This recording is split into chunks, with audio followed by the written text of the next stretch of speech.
How often have you experienced frustration? Hold on, do you know exactly what it is?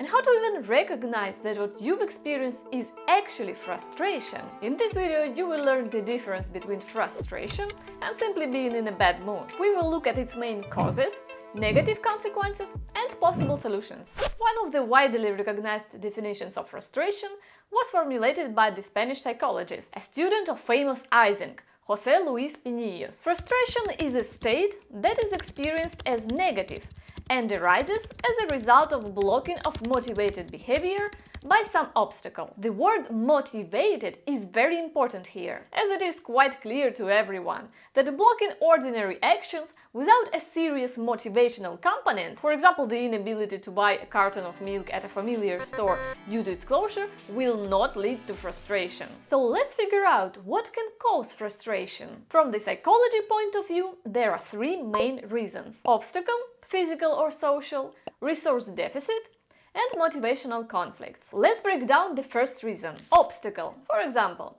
imagine a young man courting a girl he's in love with, and everything would be fine if it weren't for one but. He belongs to the working class and she's the daughter of diplomats. Yeah, I know, the example is very far-fetched, but it's illustrative. Her parents are categorically against such a union. And moreover, they are planning to move to another country. After that, the guy will experience a state of frustration. Here, both physical and social obstacles, that is, moving to another country and belonging to two different social classes, come together. Second cause of frustration, resource deficit. Example can be very simple. Let's say you wanted to get an education in Cambridge, and initially your financial situation allowed you to count on it. But one day, not a beautiful day, a financial crisis happened, and the opportunity was lost while you almost packed your bags. Frustration will come.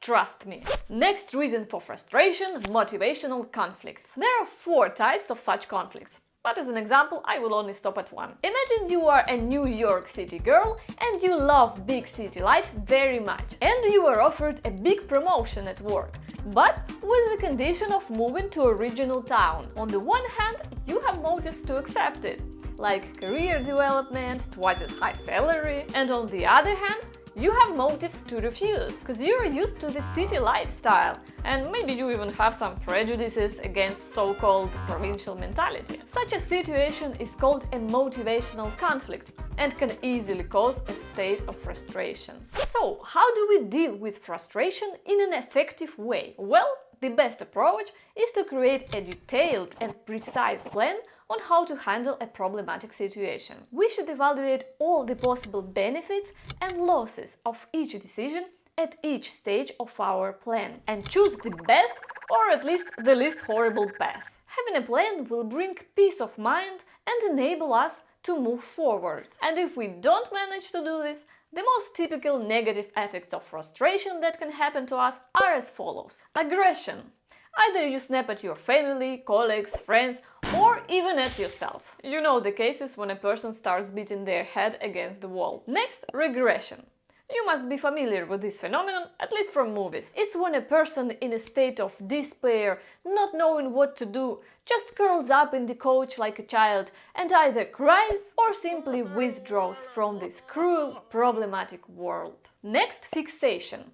It is the compulsive repetition of the same behavioral pattern that once may have been beneficial, but are now useless. Often, this compulsive behavior doesn't have a specific goal and is very difficult to change. A typical example would be endlessly chewing over the details of a failure with family, friends, or partner. In this case, it is not a constructive search for a solution, but just another way of replacing mental suffering. Another example of compulsive behavior would be sending your CV to the same company for the 100th time, which already refused to hire you. So, if you liked the video, make sure not to miss the next one.